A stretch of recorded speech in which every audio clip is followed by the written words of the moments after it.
Karena emang ini juga Muhammadiyah ya, sekolahnya Muhammadiyah. Betul. Jadi dan ya tadi memang karena sekolahnya Muhammadiyah tadi menjadi bagian yang sangat penting karena ini yang membedakan dengan sekolah atau kampus Muhammadiyah dengan kampus yang lain. Kenapa sih ada Aika gitu? Kadang juga Aika itu menjadi ada momok gitu ya, sesuatu yang mungkin.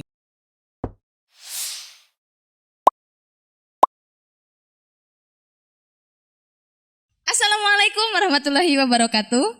Bertemu lagi dengan aku PU di Orasi Podcast, obrolan Islami. Ceng ceng ceng ceng. Oke, jadi di Orasi kali ini kita akan membahas mengenai AIK yang biasa disingkat dengan Al-Islam dan Kemuhammadiyahan. Bagi kalian yang masih bingung, yuk kita kepoin sama salah satu narasumber kita, yaitu salah satu kepala divisi AIK Universitas Muhammadiyah Yogyakarta. Dia adalah Dr. Rohmansyah STHI MHum. Kuy. Assalamualaikum Bapak. Waalaikumsalam. Gimana Pak Pani, sehat toh? Alhamdulillah sehat. Bapak gimana, sehat nggak? Alhamdulillah sehat. Alhamdulillah. Semoga teman-teman di yang online juga nih pada sehat semua, selalu dalam lindungan Allah Subhanahu wa taala. Amin. Oke, mengenai AIK nih Pak. AIK itu apa? Oke. Terkait pertanyaan tadi Ibu ya, AIK itu apa sih gitu ya? Apa sih? Nah ini AIK itu adalah singkatan dari Al-Islam dan Kemuhammadiyahan gitu. Nah biasanya di UMY sering disebut dengan AIK ya, atau orang kadang masuk nyebutnya AIK gitu ya. AIK? AIK. Jadi Al-Islam dan Kemuhammadiyahan. Sebetulnya AIK di UMY itu menjadi sebuah hal yang sangat penting karena menjadi penciri ya di UMY itu yang bertujuan untuk menginternalisasi ya nilai-nilai Islam ya dan Kemuhammadiyahan, wabil khusus adalah mahasiswa UMY, sehingga mereka mempunyai kemampuan dari segi keagamaan dan dia juga tahu bagaimana sih Muhammadiyah itu, sejarah Muhammadiyah. Paling tidak mereka juga mengambil ibrah pelajaran dan juga mengamalkan bagaimana sih perjuangan Ahmad Dahlan, kemudian bagaimana sih Muhammadiyah melakukan gerakan pendidikan, gerakan kesehatan, juga bagaimana Muhammadiyah itu juga mulai juga menggerakkan semua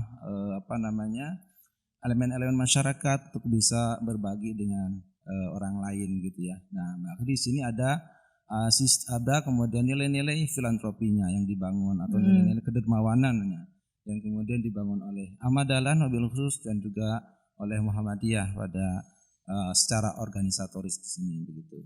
Karena emang ini juga Muhammadiyah ya, sekolahnya Muhammadiyah. Betul. Jadi dan ya tadi memang karena sekolahnya Muhammadiyah tadi menjadi bagian yang sangat penting karena ini yang membedakan dengan sekolah atau kampus Muhammadiyah dengan kampus yang lain.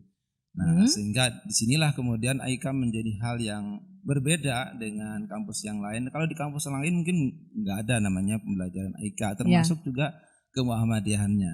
Maka di sini ada pembelajaran kemuhammadiyahan. Kadang mahasiswa itu tanya, kenapa sih harus ada AIK gitu ya? Harus ada kemuhammadiyahannya sih di UMY begitu ya. Nah, itu tinggal dijawab saja karena kita ada di Universitas Muhammadiyah Yogyakarta.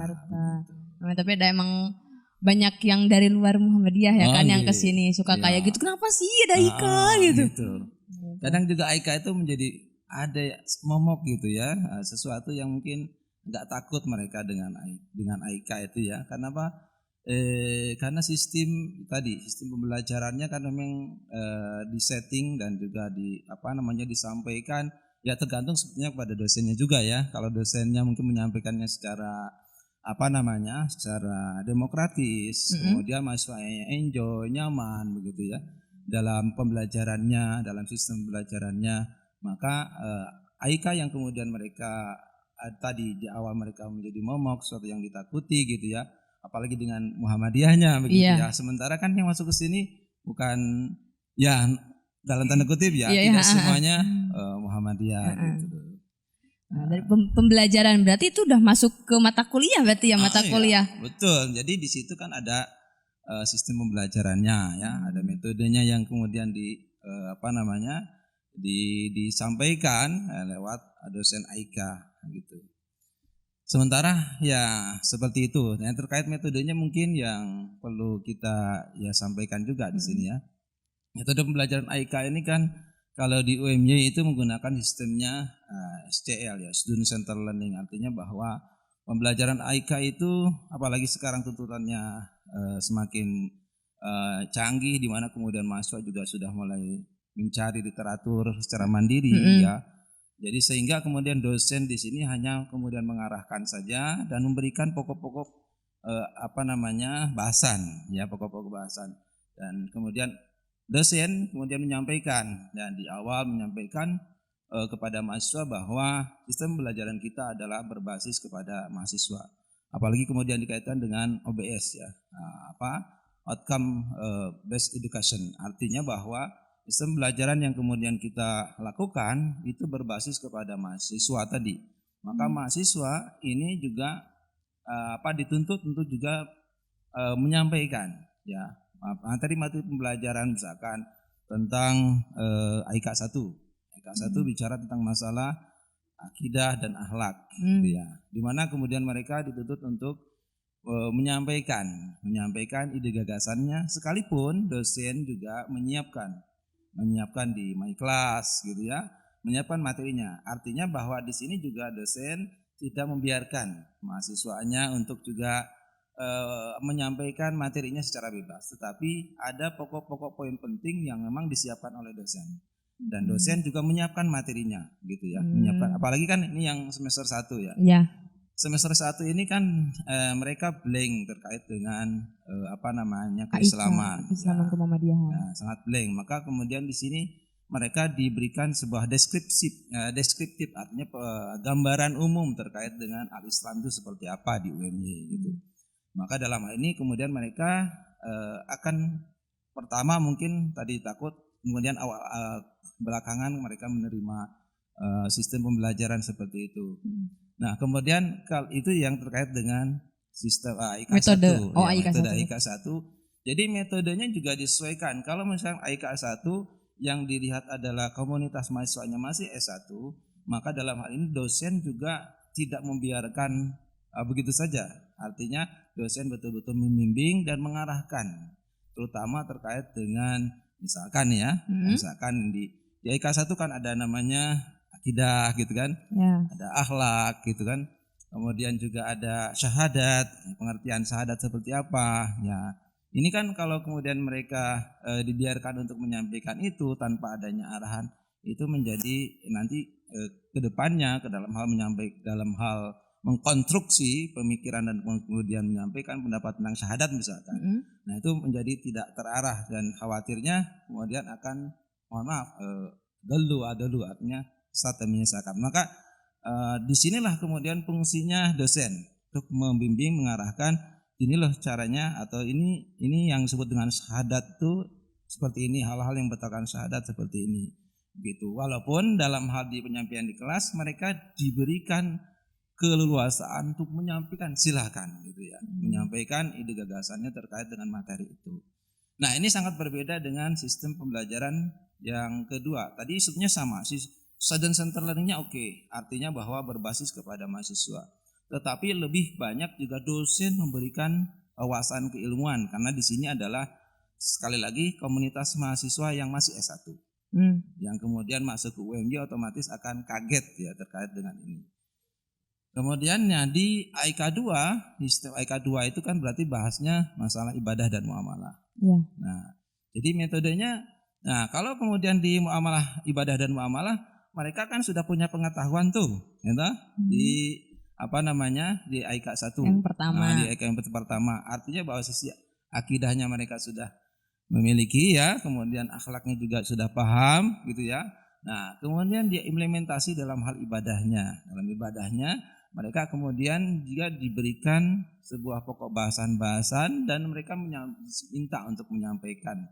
Walaupun dalam hal ini kita juga menentukan bahwa dalam hal pelaksanaan ibadah itu ada hal-hal yang sifatnya ikhtilafiyah gitu ya. Apa itu? Ikhtilafiyah itu maksudnya adalah perbedaan pendapat dalam hal misalkan pelaksanaan sholat ya. Nah, terutama sholat wajib ya, itu yang kadang berbeda pendapat. Iya, gitu iya. ya. Nah itu kita sampaikan. Dan kemudian kita sampaikan bagaimana manhaj, metode yang digunakan oleh Muhammadiyah. Begitu. Jadi dalam hal ini juga dosen juga harus punya kemampuan betul dalam hal ini. Karena terkait dengan masalah ibadah. Nah lebih fleksibel kalau terkait dengan masalah muamalah. Masalah muamalah kan terkait dengan interaksi manusia dengan manusia. Tetapi ini juga dosen juga dituntut untuk mampu menjelaskan dan juga memberikan wawasan kepada mahasiswa. Di samping tadi memang mahasiswa diminta untuk melakukannya secara kelompok, menyampaikan secara perkelompok. Kita buat settingan kelompok-kelompok atau buat kelompok kecil itu, Mbak ya. Kelompok kecil sehingga kemudian mereka bisa satu kelompok misalkan menyelesaikan kasus misalkan tentang masalah kalau di muamalah nggih.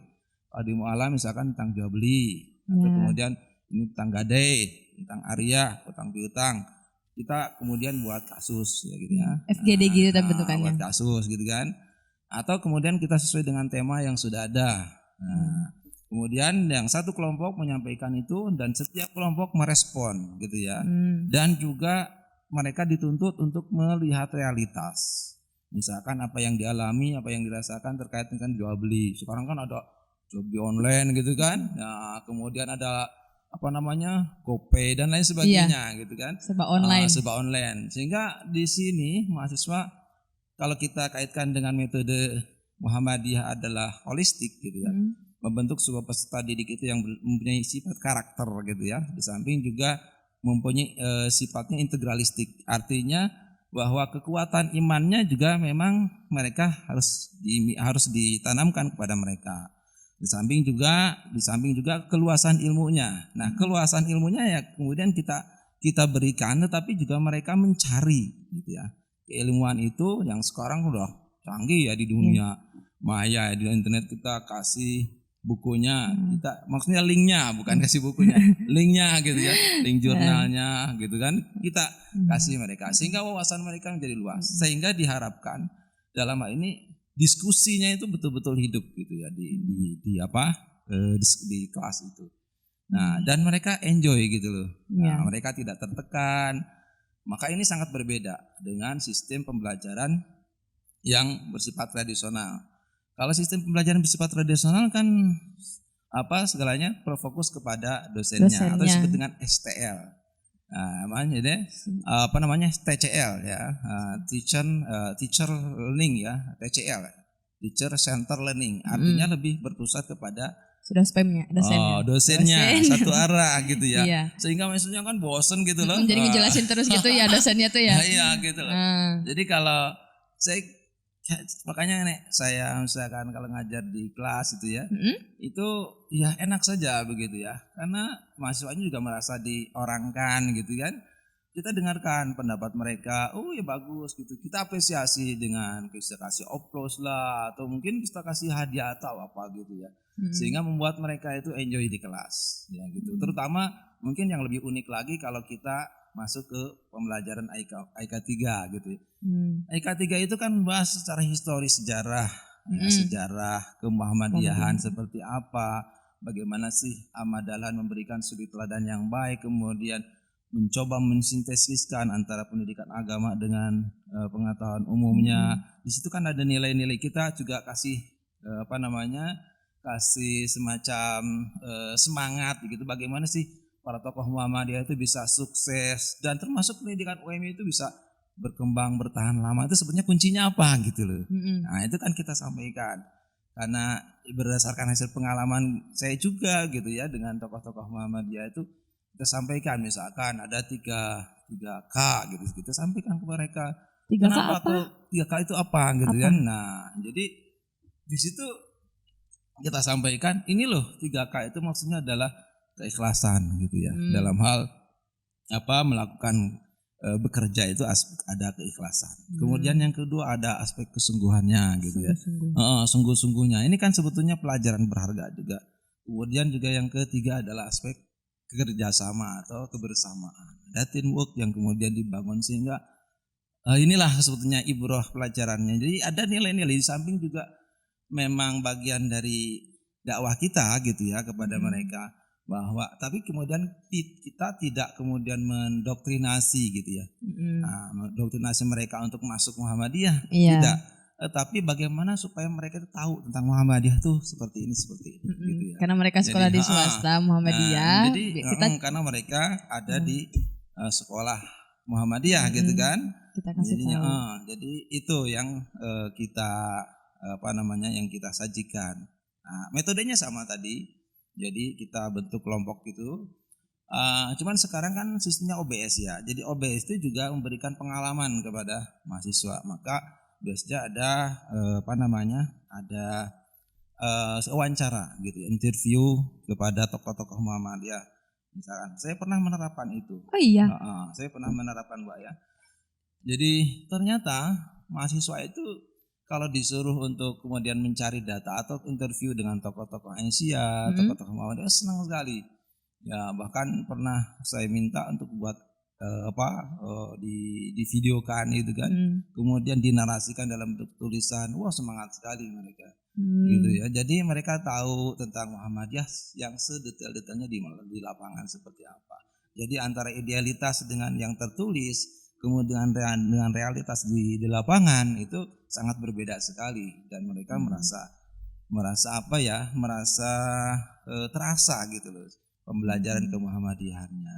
Nah, ini berbeda lagi tuh, Mbak, dengan mata kuliah di IK 4. Kalau di IK 4 kan modelnya kita membuat pokok bahasan, tapi ada beberapa pokok bahasan yang kemudian sesuai dengan prodinya. IK 4 itu apa? Nah, IK 4 itu maksudnya adalah Islam dan ilmu pengetahuan.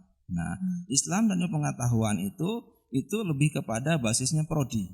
Kita hanya menyampaikan beberapa pertemuan saja terkait dengan Al-Quran sebagai sumber keilmuan gitu loh. Nah, di situ kemudian diberikan wawasan tentang Al-Qurannya, tentang hadisnya. Walaupun secara notabene mereka blank tentang masalah hadis, kecuali yang kemudian dia mungkin berasal dari pondok pesantren ya, dari pondok salaf maupun khalaf gitu. Tapi mereka diberikan pengetahuan itu. Baru setelah itu kemudian mereka diminta untuk menyampaikan terkait misalkan nih, kayak saya kan dosen IK nih, Mbak ya. Dosen IK di gitu. teknik elektro. Jadi unik gitu ya. Gimana di teknik elektro gimana, Mbak? Jadi misalkan contoh saya memberikan sebuah satu metodenya sama tadi, central learningnya berbasis pada mahasiswa. Misalkan contoh paradigma Islam tentang teknik elektro. Nah, jadi di situ kita arahkan bagaimana kemudian membentuk paradigma Islam itu, cara berpikir mengenai Islam yang integrasi dengan teknik elektro. Nah, kemudian kita berikan mungkin buku-buku atau jurnal-jurnal yang terkait dengan itu, gitu ya. Kenapa kita berikan bekal itu? Ya karena kalau mereka disuruh mencari langsung itu kurang paham, ya. Artinya tidak paham, gitu ya. Kenapa? Notabene mereka tidak belajar itu. Nah, kemudian kita kasih bekal tuh artikel jurnalnya, misalkan tentang energi listrik, energi terbarukan, gitu kan. Nah, kita kasih itu sehingga kemudian mereka bisa mengeksplor dan kemudian bisa mengembangkan dari materi yang kita berikan itu dalam bentuk PPT dan disampaikan ke dosennya.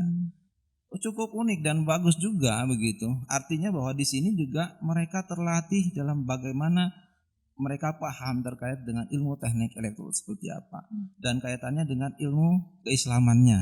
Jadi itu luar biasa. Jadi bagus sekali. Jadi disinilah yang kemudian ini yang lebih lebih nyaman. Kenapa? Karena disesuaikan dengan prodinya. Jadi keilmuannya disesuaikan dengan prodinya gitu. Oh, di IK 4 itu ya. Di IK 4 itu. Menurut Bapak dakwah kan ini sebagai dakwah berarti kan AIK ini, AIK di kelas ini sebagai dakwah efektif enggak? Oke, bicara masalah efektif dan tidaknya itu sebetulnya tergantung kepada dosennya ya. Di setiap dosen yang ditetapkan di setiap prodi. Nah, di setiap prodi itu. Nah, kalau menurut saya sistem pembelajaran yang diterapkan di UMY atau sistem pembelajaran AIK yang ada di UMY itu jelas itu ada dakwahnya. Cuma efektif tidaknya, nah itu kita lihat dalam hal keseriusan mereka dalam hal belajar. Mahasiswanya. Dalam mahasiswanya. Jadi mahasiswa itu ingin tahu enggak sih tentang misalkan Muhammadiyah, ingin tahu enggak sih tentang Islam begitu ya, dan ilmu pengetahuan, ingin tahu sih, ingin tahu enggak sih tentang aspek akidah dan akhlak. Dilihat dari sisi keseriusannya itu juga merupakan bagian dari hal yang penting sebetulnya. Maka kalau saya melihatnya dalam hal di sini efektif tidaknya itu bisa dikatakan 60 sampai 80% efektif. Cuman tadi saya katakan kalau kemudian itu tidak ditambah dengan pembelajaran yang sifatnya lapangan gitu ya, non formal maksudnya di luar kelas, ya itu menjadi satu hal yang memang sangat mendukung terhadap untuk semakin efektifnya gitu ya. Ya sementara ini memang tidak ada keluhan, artinya memang tidak ada kendala dan semua mahasiswa itu menerima gitu ya. Mahasiswa itu kan menerima apa yang kemudian kita sampaikan dan mengikuti gitu ya, apa yang kemudian kita sampaikan. Nah, tanpa disadari sebetulnya itu bagian dari dakwah kita. Nah, artinya selama ini dari secara umum tidak ada kendala apapun. Artinya bahwa kalau AIK dikatakan itu bagian dari dakwah, ya iya, efektif, ya bisa dikatakan efektif. Ya, efektifnya kenormalan itu yang disebut dengan keefektifan itu. Artinya bahwa lihat dari kehadirannya ya. Kita mengukurnya dengan dari situ. Kalau sistem pembelajaran di kelas, kehadirannya di kelas itu sudah menjadi nilai plus gitu ya. Mereka hadir di kelas saja kan, wah berarti memang pembelajaran yang metode pembelajaran AIK yang kemudian kita sampaikan itu menarik gitu. Nah gitu ya. Tapi kalau semakin kesini gitu ya, ternyata sedikit gitu lah, gitu ya, malas udah mager banget katanya gitu nanti. Nah itu maka tadi tergantung kepada kan ada fluktuatif itu bisa kadang di atas, kadang di bawah. Ini kan sebetulnya bukan hanya AIK saja, tapi yang lainnya kadang juga seperti itu. Gitu. Artinya ketika saya ngobrol dengan yang lain gitu ya, selain pembelajaran AIK juga ya hampir sama gitu ya prosesnya itu. Cuman kan efektif tidaknya kalau saya mengukurnya dari segi kehadirannya. Tapi memang masuk SKS juga ya AIK. SKS. Jadi AIK itu kan merupakan mata kuliah wajib gitu. Mata kuliah wajib. Jadi ya kalau misalnya apa ya? Mudahnya tuh ya kayak kalau di SMA tuh PAI gitu kan. Cuman di sini memang namanya AIK gitu. Mudahnya itu doang ya.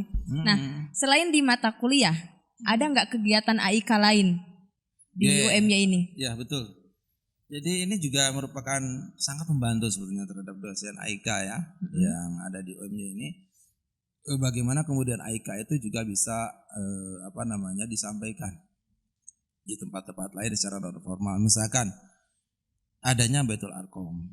Apa itu Baitul Arqom? Itu Baitul Arqom itu namanya sebuah cara untuk menyampaikan penginternalisasi AIK di Baitul Arqom itu sebuah pertemuan ya atau sebuah acara yang memang di dalamnya disampaikan masalah kajian-kajian keislaman gitu ya. Sebenarnya kalau kita sejarah Baitul Arqom itu kan memang dari pada masa Nabi. Jadi Nabi ketika menyampaikan ide gagasannya dibentuklah Baitul Arqom itu. Baitul Arqom itu tempat untuk menggali ilmu. Nah, gitu ya. Kalau di sini sebutannya Baitul Arqom. Nah, Baitul Arqom itu sebetulnya bukan hanya ke mahasiswa tapi kepada dosen gitu ya, kepada karyawan gitu ya. Di situ disampaikan tentang masalah keislaman, tentang masalah kemuhammadian gitu loh, Mbak. Tapi itu semua mahasiswa ikut Baitul Arqom atau cuman tertentu doang, mahasiswa tertentu doang? Jadi sementara ini ya, yang kemudian kita ikut Baitul Arqom kan betul tadi. Itu mahasiswa yang punya beasiswa atau beasiswa apa itu? Beasiswa kader. Beasiswa kader. Jadi mereka diberikan pembekalan tentang masalah al-Islam dan kemuhammadiyahan gitu loh. Nah, itu terkait dengan Baitul Arqom ya. Di yang lain misalkan kita juga mendapati misalkan karena di sini kan mahasiswa itu tidak hanya ada yang sebagian di kos masing-masing tapi ada juga yang di Unires gitu. Nah, di Unires itu juga ada namanya pembelajaran AIK. Gimana itu? Nah, ya. Jadi, itu mungkin Mbak Fani belum tahu ya. Enggak nanti teman sahabat-sahabat orasi nanti belum tahu kan. Jadi melalui aku bertanya. Oke. Aku bertanya, Bapak Oke, bagaimana yang di bolehlah. Unires? Jadi misalkan kayak saya, karena saya kan ya saya juga kan menjadi pengisi gitu ya di Unires, baik Unires Putra maupun Unires Putri, kita menyampaikan tentang AIKA itu. Ya, cuman memang sifatnya klasikal.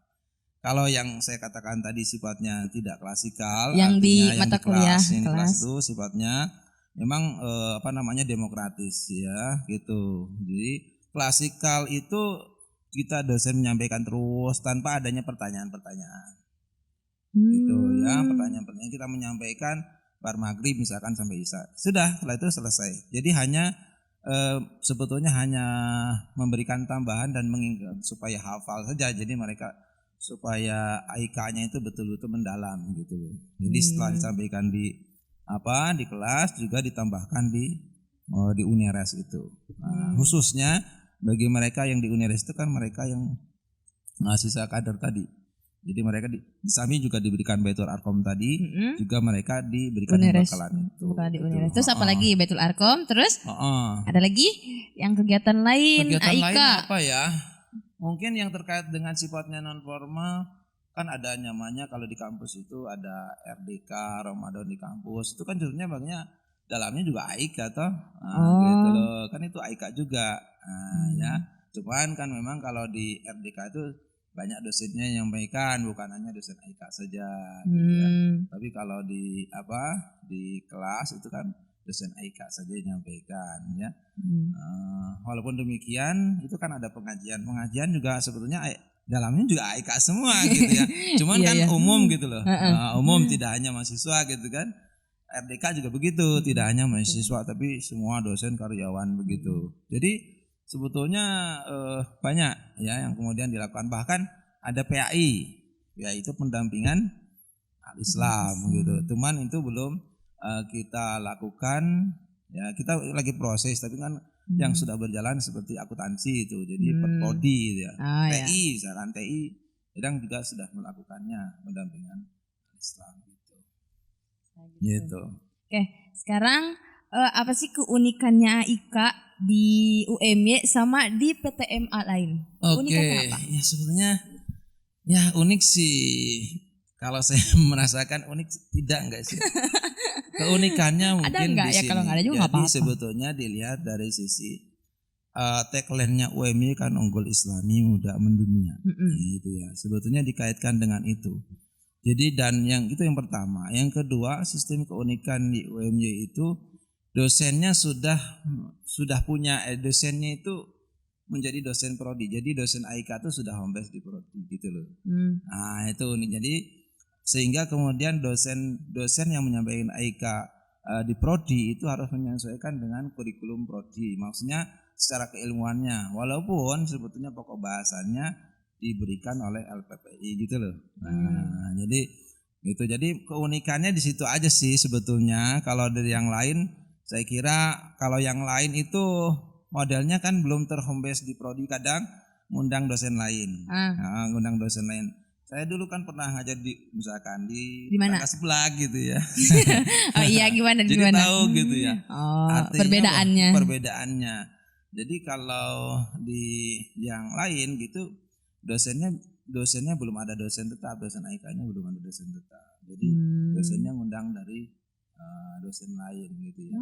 Tapi kalau di UMY itu sudah ada dosen tetap gitu di setiap prodi. Sebenarnya begitu. Jadi sistem pembelajaran ya cukup tadi memang fluktuatif juga ya, tergantung kepada dosennya. Keunikan pembelajaran itu dilihat dari bagaimana dosen menyampaikan gagasannya itu. Apakah dia mungkin enak atau tidak, ada yang kaku seru atau enggak sih gitu. Killer atau enggak sih? Killer atau enggak, apalagi ngasih nilai misalkan itu beda-beda. Jadi seperti itu. Satu lagi deh pertanyaan. Kan tadi AIK itu untuk yang muslim. Sekarang ada enggak kegiatan untuk yang non muslim? Jadi begini, Pak. Terkait dengan sistem pembelajaran AIK yang non muslim ini sebetulnya sudah ada aturannya. Artinya di UMY itu kan karena AIK menjadi bagian dari keilmuan, sehingga mahasiswa yang minoritas, wabil khusus maksudnya adalah non muslim gitu ya, mereka tetap mengikuti AIK di UMY itu.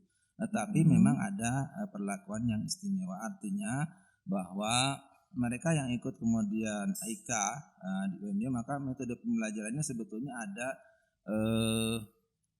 tata cara khusus. Artinya di sini Diktilitbang sudah memberikan sebuah panduan terkait dengan pembelajaran multikulturalisme. Artinya terkait dengan bagaimana AIK disampaikan kepada orang-orang yang bisa dikatakan minoritas.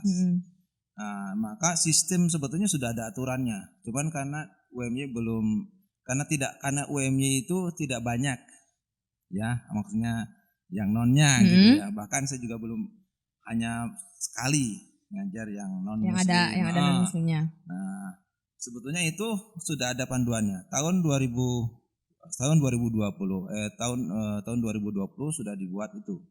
Dan itu sebetulnya bagian dari Muktamar Amanah Muktamar Muhammadiyah di Makassar ke-47 tahun 2005.